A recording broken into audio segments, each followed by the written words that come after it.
മറിയ മാറിയമ്മ ആ ആനവർച്ചി മറിയമ്മ എന്തേ അന്റെ സൗണ്ട് കേൾക്കാൻ വിളിച്ചതല്ലേ ഞാൻ എന്നോട് കൊണ്ടുവരും. എന്തേ മീനാണെങ്കിൽ അവത്തിക്ക് വെച്ചാ പോരെ, മിറ്റത്ത് നിന്ന് ആർക്കണോ?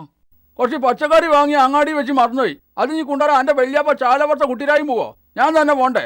അല്ല ഉച്ചക്കുള്ള ചോറിനായിരിട്ടോ? ചോറ് വെന്തിട്ട് നേരം കുറയായി. സ്വന്തമാണ് അതിപ്പോൾ നഷ്ടമല്ലോ. എനിക്കൊന്ന് ഉച്ചക്ക് ഇവിടെ ചോറ് വെക്കണ്ട. എന്നോട് അങ്ങോട്ട് ചെല്ലാൻ പറഞ്ഞിട്ടുണ്ട് മൂസക്കോയ. ആ അത് നന്നായി. ഇന്നെങ്കിലും പെരയുള്ളവർക്ക് പള്ളറച്ച് ചോറ് തിന്നാലോ. അങ്ങനെ ഇപ്പം നിങ്ങൾ പള്ള ഫുള്ളാക്കണ്ട. എനിക്കുള്ള ചോറ് ഒരു പാത്രത്തിലെടുത്ത് മൂടി വെച്ചാളാ. അന്തിക്ക് തിന്നാലോ. വൈകുന്നേരം അത്രയും അരി കുറച്ചിട്ടാ മതി. ആ പിന്നെ മീൻ ബാക്കിയാക്കണമെന്നില്ല. മൂസക്കോയ കണ്ടമീൻ വാങ്ങിയിട്ടുണ്ട്. ഞാൻ അവിടെ ഇരുന്ന് കണ്ടമീൻ തിന്നുമ്പോൾ നിങ്ങൾ തിന്നണ മത്തിൻ്റെ കണക്ക് പറഞ്ഞ് വെറുതെ എൻ്റെ നലിയും വലിയും കളയണില്ല.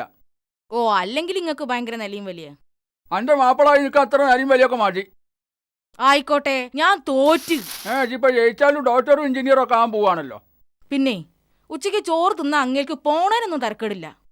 അവിടെ ചെന്ന് കണക്ക് പറയാൻ നിൽക്കരുത്. ഓല് പൈസ കൊടുത്ത് വാങ്ങിയ സാധനങ്ങൾ ഓൽക്ക് തോന്നിയ പോലെ വെക്ക് തിന്നേ ചെയ്തോട്ടെ. നിങ്ങൾക്ക് കിട്ടിയത് തിന്നിട്ട് മിണ്ടാണ്ട് ഇങ്ങോട്ട് പോന്നാ മതി. ഇപ്പം എൻ്റെ വലിയ നടന്ന് ക്ലാസ് എടുക്കുക. എന്നാ മീന് കഞ്ഞിൻ്റെ വെള്ളം ഉണ്ട് അവിടെ.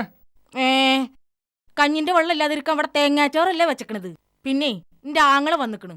അകത്ത് വന്ന് ഓനോടൊന്ന് ലോഗ്യം പറഞ്ഞാളി. എൻ്റെ ആങ്ങളൊക്കെ ഇവിടുന്ന് പോയിട്ട് പണിയില്ലേ?